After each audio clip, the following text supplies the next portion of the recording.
नमस्कार जी। अगर आज भी दुनिया के सामने सबसे बड़े गैंगस्टर या कहें माफिया की बात की जाती है तो अक्सर पुरुषों का नाम ही सामने आता है। लेकिन आपको ये जानकर हैरानी होगी कि पूरी दुनिया में आज भी फेमस कुछ ऐसी महिला गैंगस्टर हैं जो दिखने में जितनी खूबसूरत और मासूम हैं उतनी ही ज्यादा खतरनाक हैं, जो अपने दुश्मनों को कभी छोड़ती नहीं है और लोग उसका नाम लेने से भी डरते हैं। यहाँ तक कि पुलिस भी उनके इलाके में जाने से डर जाती है। तो आज की इस वीडियो में हम ऐसी 5 महिला गैंगस्टर के बारे में बात करेंगे जो पूरी दुनिया में एक खतरनाक माफिया या कहें गैंगस्टर के नाम से मशहूर है। तो सबसे पहले बात करते हैं उस महिला गैंगस्टर के बारे में जो रहने वाली मैक्सिको की है और जिनका नाम है सैंड्रा एवेलिया, जो दिखने में इतनी खूबसूरत और मासूम है जिसके कारण इसका नाम रखा गया क्वीन ऑफ पैसिफिक। लेकिन उतनी ही बड़ी जालिम महिला है ये, क्योंकि ये महिला मैक्सिको की सबसे बड़ी ड्रग डीलर के रूप में मशहूर है और इसका साम्राज्य या कहें इसका माफिया गैंग इतना बड़ा था कि एक समय में इसको मैक्सिको की सबसे अमीर औरतों में से एक गिना जाता था। और तो और ये इतनी शातिर महिला थी कि इसने अपनी 2 शादियां की थी और वो दोनों शादियां एक्स पुलिस ऑफिसर से की थी जो कुछ समय बाद खुद ड्रग डीलर बन गए थे। लेकिन कुछ अनबन के कारण उसने अपने पतियों को ही मौत के घाट उतार दिया।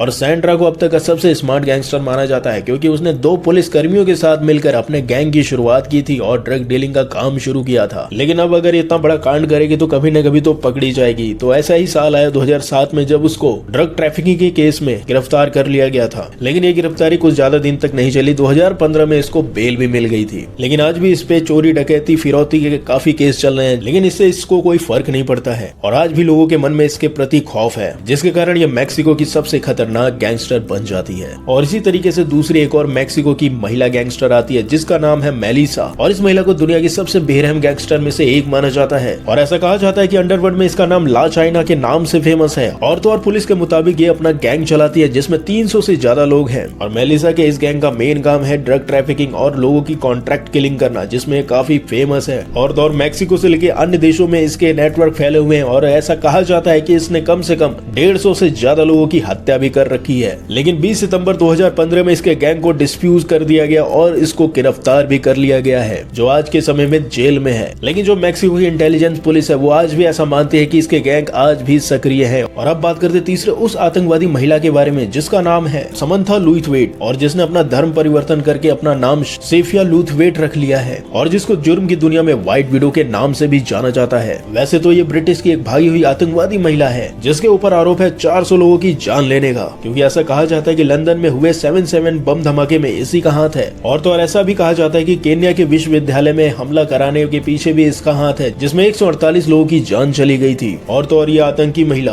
आतंकी संगठन अल शबाब के नेता अहमद अमर की दाहिनी हाथ बताई जाती है। और इंटेलिजेंस के द्वारा ऐसा भी बताया जाता है कि समंथा आत्मघाती हमला करने के लिए बहुत सी महिलाओं को और टीनेजर्स बच्चों को अपने ग्रुप में जोड़ने का अभियान भी चलाती है। और ऐसा कहा जाता है कि नवंबर 2014 में रूस के इंटेलिजेंस जासूसों के द्वारा इसको गोली मार दी गई है। लेकिन ये बात तब रहस्यमय हो जाती है जब 2015 में लंदन में हुए आतंकी हमले में इसका नाम सामने आया था। और कई खबरों और इंटेलिजेंस के मुताबिक समंथा आज भी जिंदा है और ये आजकल इस्लामिक स्टेट के लिए काफी मदद कर रही है। लेकिन अभी तक कोई पुख्ता सबूत नहीं मिले हैं इसके जिंदा रहने के या फिर इसके मरने के, जिसकी वजह से ये काफी रहस्यमय और खतरनाक महिला बन जाती है। और चौथे अब उस महिला माफिया या गैंगस्टर की बात करते हैं जिसको the boss the God mother के नाम से जाना जाता है। और ये रहने वाली मैक्सिको की है और इसका नाम है एंडीना फेलिक्स। और मैक्सिको की सबसे बड़ी ड्रग गैंग जिसका नाम है तिजुआना कार्टेल जिसकी ये बॉस है। और इस गैंग की खासियत यह है कि इसमें पूरी फैमिली इन्वॉल्व है, यानी 5 भाई और 1 बहन मिलकर इस गैंग को चलाते हैं। जिसमें कहा जाता था शुरू में एंडीना सलाहकार यानी अकाउंटेंट के रूप में काम करती थी, यानी वो पूरे गैंग का हिसाब किताब रखती थी। लेकिन भाइयों के कुछ मतभेद और कुछ गिरफ्तारी के कारण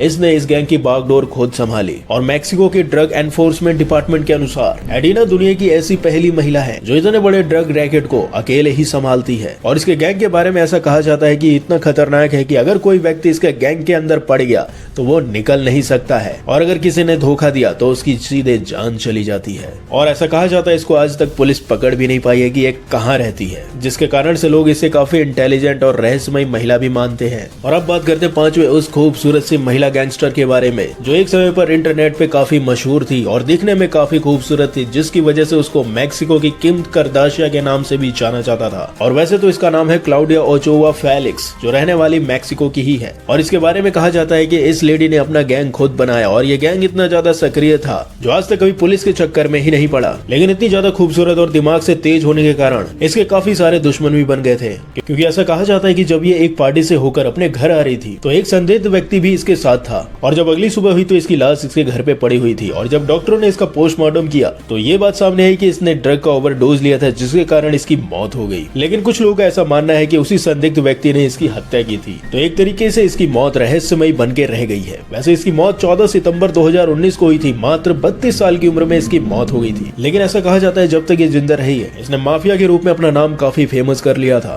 तो खैर ये तो बात है 5 उन डेंजरस महिलाओं की जो अपना गैंग चलाती थी और जो काफी खतरनाक थे और लेडी माफिया के नाम से फेमस है। तो अगर ये जानकारी आपको अच्छी लगी और आपको देख के मजा आया है तो इस चैनल को सब्सक्राइब करिए और हमारे साथ बने रहिए। तब तक के लिए धन्यवाद।